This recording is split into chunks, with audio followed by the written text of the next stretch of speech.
Creatures of the night, it's girl Tati. Let's talk about Dark Side of the Ring Season 6, Episode 7, Billy Jack Haynes. Now I know, some of y'all just like, Billy Jack Haynes, who that? We're going to get to that in a moment. This is one of those situations where it's, perhaps he's known more for what's happened with his life outside the ring than in the ring. For this episode, we have interviews from Jim Cornette, Ken Patera, Bill Alfonso, some people who are friends and journalists that have covered stories about Billy Jack Haynes. And yes, you guys, we have Billy Jack Haynes on this show as well. However, this is different from other episodes where we have those who are the topic of the episodes being interviewed. This particular episode, Billy Jack Haynes, his ass is locked up. He is currently charged with second-degree murder. So he's doing the interview in the Portland jail. And this is very interesting because he's doing an interview with Dark Side of the Ring, and his lawyer, who is off camera, is there as well. And every time they ask him questions, depending on the nature of what answer he may be giving, he'll turn over and look at his lawyer like, can I answer that? Should I answer that? And his lawyer will advise if he can or probably should not talk about that. So that made this episode pretty interesting. Now, in terms of wrestling, Billy spent his early career going from territory to territory. Actually, I wouldn't even say just early career. I would say pretty much throughout his entire career, he went through a lot of territories. And he had a really great look. He was decent in the ring. And when you have that look that Vinnie Mac is infatuated with, he will be giving you a call. And he does get hired to be in the WWF in 1986. And he spends, I would say, less than 2 years within the WWF. I would say, you know, in terms of what he might be most known for in his time in the WWF, he had a little feud with Randy Savage for the IC title, a little something something. He also had a feud with Hercules that ended up leading to the Battle of the Full Nelson at WrestleMania 3. I believe that was the second match on the card. Match did end up with a double count out anyway, so that really didn't go anywhere. So, you know, he didn't win any championships or anything within the WWF. He did outside of WWF within some territories, but at least he had that. I was at WrestleMania 3 where we had like an audience of fucking 78,000 people at the Pontiac Silverdome. Oh, wait, hold on. I'm getting a little feedback here in my earpiece. Oh, it's Triple H. Triple H said, 93,000 Hulkamaniacs was over there at WrestleMania 3. Oh, okay, I must have got my numbers mixed up. So that's a accomplishment for him to go on and say, so he got that notoriety in terms of his career, whatever. Now, you know, he spends some time within the WWF. He is, you know, one of those people like, we'll call you when we need you, see what we can do. He does spend some time tagging with Ken Patera, but he is known within the wrestlers as someone who keeps to himself, who is not necessarily known much, and they had an issue with trusting him in the ring because he would be really rough, and sometimes within a match he'll just go from, I don't know, 5 to fucking 30 in just seconds, and that will cause him to be more stiff than he should be in the ring, and wrestlers did not like working with him. He was also aggressive with certain wrestlers or wrestling personnel backstage, including Percy Pringle, which many of you most known him for being Paul Bear, who was his manager for a while. And there was a match where he didn't like the finish, and he waited till they got backstage to attack Percy due to not liking the finish. Now, he has picked on wrestlers and people who are not wrestlers who he can obviously bully and be physical with them. And some of that also being resulting in arrest. Now, for this episode, you know, everyone is saying how, you know, he didn't really make friends. He wasn't able to make connections with the people within wrestling. And like, even when the guys would be done with wrestling, they go to their hotels, they go to the bars, they go have fun. Sometimes he would just go out and just, you know, hang out with fans, Or he would check into his hotel room and literally just not be at his hotel room, just being gone. Now, Billy says that it's not like he didn't want to interact with anybody or didn't want to participate. It's just that during that time of his life, he was heavily into drugs, and that's the only thing that he cared about at the time. And unfortunately, that consumed his life. Now, with the drugs consuming his life, this becomes an issue for him with wrestling. Now, at some point, Vince McMahon is looking at Billy and Ken Patera, pushing them as a tag team that may lead into getting the title. And during this time, he is heavily into the drugs and even overdosing on a plane twice. Now, with him obviously getting to drugs and that causing him to not only just overdose, having issues with people backstage, but also being late and missing matches, Vince McMahon was just like, there's just no motherfucking way, your ass got to go. Now, what does he do? He ends up having his own promotion, Oregon Wrestling Federation. And not only was this a promotion that he founded, he was letting people know that we are competing with Vince McMahon Jr. And we're better than the WWF. Now, you're putting that out there. That's going to make people feel like, oh, you better than WWF? Let me see what's going on over there. Now, at first, it seemed like maybe it could have been promising, but unfortunately, it just wasn't. They were not able to compete with the WWF in any way, shape, or form.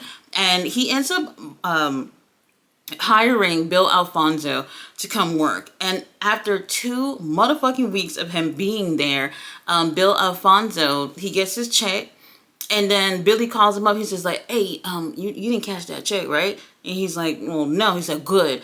Don't do that. We having financial issues. Now, Bill Alfonso, he's just like, wait, hold on. I'm going to cash this check right now before anything happens, because I'm going to get paid for the little 2 weeks that I put in over here. And that's completely understandable. Now, the OWF, that does not last long, and from there he's ended up going from other promotions in wrestling. And to be honest with you, I wouldn't say he necessarily had a really successful wrestling career. Yes, he did pick up championships within other territories, but to be honest with you, not many people know too much of him as a wrestler, and the things that he's done outside of being a wrestler unfortunately overshadows his entire wrestling career. So now, here's where things get very interesting. After his career, he is struggling to make ends meet, even homeless at some point, and he gets into like doing shoot interviews and things like that. A lot of wrestlers end up doing that, whatever. He gets to the point where he's not only just talking about his time within wrestling, but he's talking about conspiracy theories. He's talking about things that he's done within his life that many people don't know. He ends up talking about how in the 70s, before he became a wrestler, that he was making $30,000 a week selling cocaine. Now, people did not know about this, and they were just like, whoa, what the hell? And, he goes on to say that, hey, I was doing this, and the lifestyle was obviously dangerous and hard to keep up with, and I ended up turning to pro wrestling to get out of that lifestyle. Now, while he was able to, I would say probably get somewhat out of that lifestyle, he was still doing drugs and everything, where it's just like you kind of got your foot in the door regardless. Now, some people may or may not believe that he was involved in that, but that's just what he says. Now, in 2017, he also goes out and say that he was involved in the killing of 2 teenage boys. Now, you'll probably be like, well, what? This was something that had happened in the 80s. Y'all remember that show, Unsolved Mysteries, that used to come on? That's actually a good show, but actually kind of scary. And there was this particular episode that was featured about these 2 teenage boys who bodies were laid out on a train track, and unfortunately they got ran over by a train. Now, what happened was in 2017, Billy went out to go ahead and say with his own mouth that he was actually involved in that, and the boys did not die from being hit by a train. They were beaten by drug dealers. They were meeting up with the drug dealers to buy cocaine. Things went left and they ended up getting beaten up. They tied the boys down onto the train track after they beat them to death. Now, Billy says he participated in this and he was wearing a mask the entire time and he was recording this on a video camera. Now, later on in the show, he goes on to say, yeah, I recorded it, but you know, I lost a tape or probably got stolen. I don't know what happened. So there's no actual account to this. It sounds far-fetched. It's so much so that the fucking police did not take him seriously, and nothing has really came about in terms of what happened to those boys that their bodies were found on the train track. Now, with a story like that getting a lot of views and attention, he is still focusing on conspiracy theories like 9/11. I mean, a lot of us has dabbled in that, to be honest with you. And he goes on to talking about how he was a drug dealer in Colombia and how he was a drug enforcer for the Clintons. I don't know what the hell was going on. Basically telling a lot of strange stories that people would just listen to, and most of it didn't make any damn sense. Now, he's making a spectacle of himself, so people are listening to him, and this is what people do. One of his stories was about how he believes that Vince McMahon Sr. is his father. He said he didn't really know his father, but then again, he said that his father and mother was killed by the politicians, and to be honest with you, he's contradicting himself, but whatever. People are listening, and that's giving him a little bit of change from watching these crazy-ass interviews and shit that he's doing. Now, as much as more people has believed that he's lied about damn near everything that he said, one thing seemed to have been true, that back in 2006, someone tried to kill him. Now, he was told to go to this car lot to meet with some really big known guy in the area. This guy has ties to like being a drug dealer and organized crime and all that shit in the area. He goes on there to meet him and he's like, okay, this is a hit, right? Like, I'm here because you're going to kill me, right? And dude is just looking at him from his chair, and then these two guys come and beat the shit out of him. And the only reason why they ended up stopping was that he played dead. They beat him up so bad that they thought his ass was dead. Now, he reported this to a journalist. He even showed pictures and even went up to the journalist's damn self to say, look at me. Do I not look like somebody who just nearly died? There's pictures and there's things to kind of show that, hey, something did happen to this guy. Now, when they ended up calling this guy who had the car lot to find out like what the hell happened, were you involved in this? And he goes, oh no, I don't know. Now he did come over to the car lot, but some junkies saw him and they whooped his ass on the street. What am I supposed to do about that? That got nothing to do with me. So no charges, no nothing has ever gone to anyone who was involved in that story. Now, for him, he goes on to say that he believes that it's two different reasons why this may have happened.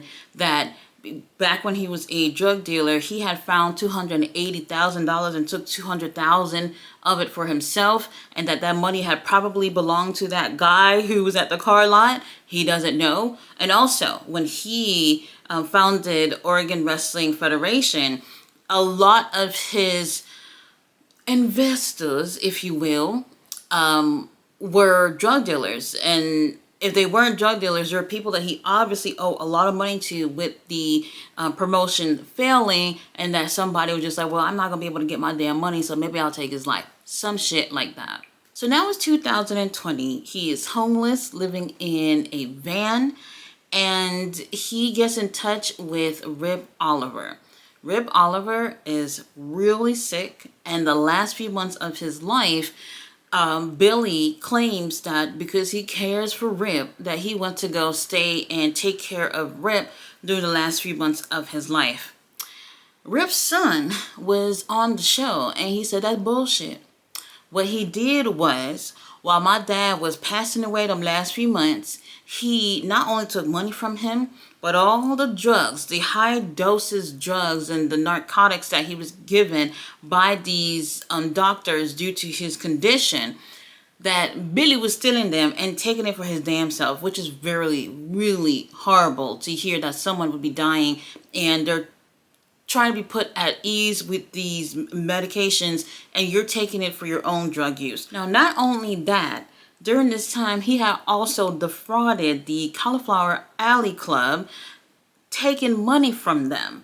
Not only did he take the money from them, he also gave some of that money to Rip before he passed away. So they used that money for whatever the hell they used it for. During that time, Rip's son also says that, you know, his dad was also into like narcotics and drugs as well. So they probably blew that money on drugs. But what really, really hurt Rip's son was that, hey, you know, his father was being taken advantage of. And by the time that he found out his father had ended up, confessing to what was going on, it was already too late. And his father ended up passing away shortly after.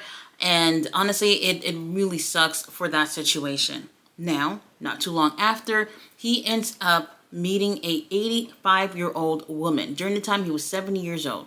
People were just like, well, what you doing with this lady? A lot of people thought maybe she's older, probably got some money. She probably got one foot in the grave anyway. So he's probably looking for something in this situation. Now, some people say that, well, actually one person on the whole damn thing said that he really loved her. Everyone else was just like, I don't know about that. I don't think that he actually loved her. Now, the issue in this situation is that she had severe dementia. She couldn't remember things. She was in pain and she was not doing well. Her health was deteriorating. And one day, unfortunately, he is in the home with her and he shoots her, kills her. And the police end up coming to the home and there was a standoff for like 2 fucking hours before they finally got his ass and arrested him. He claims that this was a mercy killing where his wife is not well, she's suffering and wants to be put out of her misery. Nobody in the room was there to hear something like that happen. And with her having dementia, it's hard to take someone's word who has dementia. So for him, he's like he was doing her a favor basically and took her out her misery. You can't do that. There are things that you can do legally if in your state or in your area where they can do something for people who do want to pass away in whatever situation that they're in. But he decided to take it into his own hands and he is currently locked up for facing second-degree murder charges. Now, I will say this, and I ain't no lawyer, I ain't know nobody, so I really don't know. All I know is pro wrestling. He said in the end that he felt really confident about this case and how he was just gonna, just breeze on by. And I'm gonna tell you why. He is going to 2 things: plead insanity, because with all that stupid shit that he's been doing over the past few years of him coming online, talking about these crazy ass stories, he already looked crazy for the past few years. That's one thing. And then CTE. He is most likely going to say, I spent all these years in the ring. I done got my head knocked up left, right, east, north, west, south, and everything. And if they're able to run tests and see his brain, he may show that. And it's not just him being a wrestler, but he had gotten to plenty of fights and other things outside of wrestling, especially with living that life of a drug dealer. He may be able to show some signs of brain damage, if anything, and that may help him in the long run in terms of why he came up with a decision to kill his wife. And that might help him, I don't know, be in a psychiatric ward for the rest of his life or whatever situation is, since he is much later in age. So I can understand him kind of saying, you know what, I feel confident in terms of the trial and I'll be fine. Now, his trial is set for fucking December at the end of this year. So it's going to be a long time before we get to hear any updates in terms of how this case is going. This was a very interesting episode because there are a lot of people who's going to say, all right, when it comes to CTE, it's a myth. There are people who don't feel like that's true.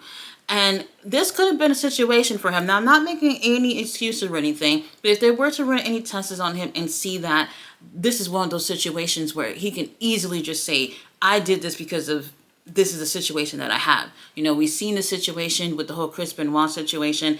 People always say, well, Chris didn't kill his family. It was because he had CTE and brain damage. And it's so easy for people to look at the science of it to come up with an excuse with why someone did something horrible. There's no excuse for him to have gone that route, but unfortunately, this sounds like something that he can easily just bring up into trial about him being crazy and having all this brain damage and everything, and that lawyer may be able to prove all that. This was a really interesting episode. I can't wait to hear what happens to this trial and what's going to end up happening with him, if he's going to serve any jail time or anything, from prison time from being convicted.